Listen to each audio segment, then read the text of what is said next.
Kurasa. Mtazamaji wa EATV, karibu katika kurasa kwa dakika chache za kufahamu machache katika mengi yaliyotufikia mezani kwetu kwa hii leo. Tuanze kupitia kurasa kwa hili. Hali ya usalama kwa wakazi wa kata ya Mkindwa B iliyopo wilaya ya Bariadi mkoani Simiyu imerejea baada ya kukamilika rasmi kwa ujenzi wa daraja ambalo awali lilikuwa likihatarisha usalama wao. Daraja hilo lipo kwenye mto Kidamulida ambapo awali walilazimika kuvuka mto huo kwa kutumia daraja la miti na wenye magari walikuwa wakipata adha kubwa kuvuka katika eneo hilo. Yaani watu tu kuvuka hapa kila kitu kwa kuvusha hapa wakati wa masika kilikuwa ni shida. Watu walikuwa wanaenda hospitali Viunda. Wengine wakina mama wanaenda kuzaa pale Viunda, walikuwa wanazalia hata hapa. Ameshindwa kuvuka kwenda hospitali. Na nimeona kwanza daraja limeisha, tulikuwa kwenye eneo bovu sana hii.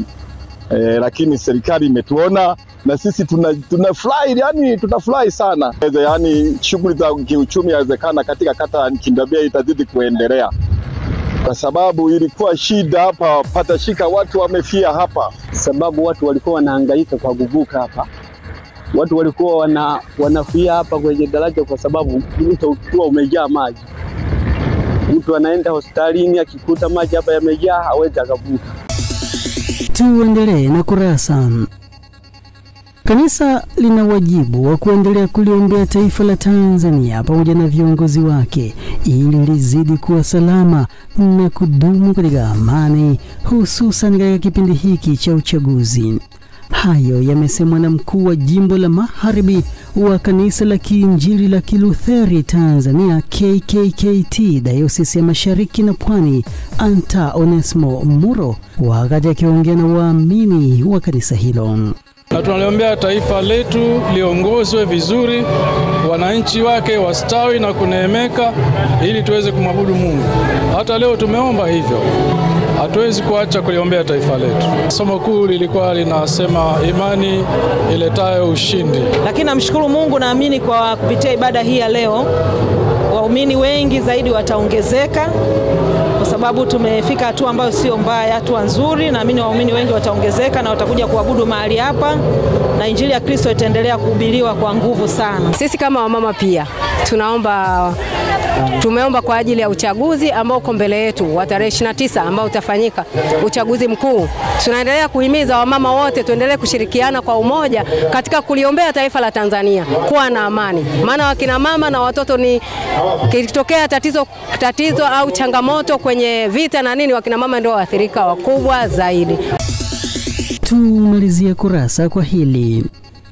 Shule ya sekondari Geita Islamic iliyopo manispaa ya Geita mkoani Geita inakabiliwa na changamoto ya uhaba wa madarasa kutokana na idadi ya wanafunzi katika shule hiyo kuzidi kuongezeka. Mkuu wa shule hiyo amesema kuwa licha ya uhaba wa madarasa, lakini pia shule hiyo ina uhaba wa mabweni kwa jinsia zote, huku akitoa wito kwa wadau wa elimu pamoja na serikali kuwasaidia kutatua changamoto hiyo. Shule yetu ina jumla ya vyumba 5 vya madarasa. Vyumba 4 vinatumiwa na wanafunzi kuanzia kidato cha kwanza hadi kidato cha 4. Chumba kimoja kinatumiwa kwa dharura kama jengo la utawala.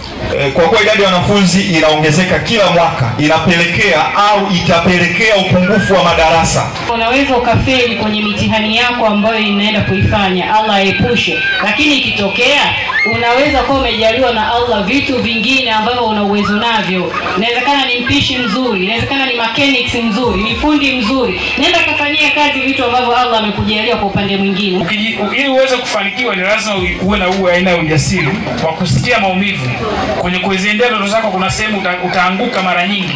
Utasikia maumivu, lakini ujasiri wa kusikia maumivu na kujilazimisha kuendelea. Sisi kama ofisi ya mkuu wa mkoa tutachangia shilingi milioni 1. Sasa hiyo milioni 1 tuliyochangia sisi iwe ni ufunguo wa sisi ambao tuko hapa, wazazi, walezi, viongozi mbalimbali.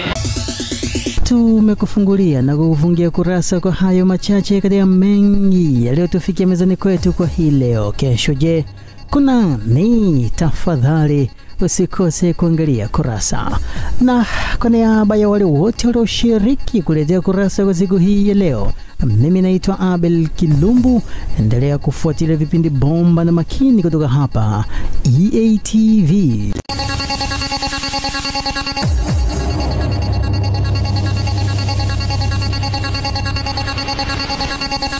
Kurasa.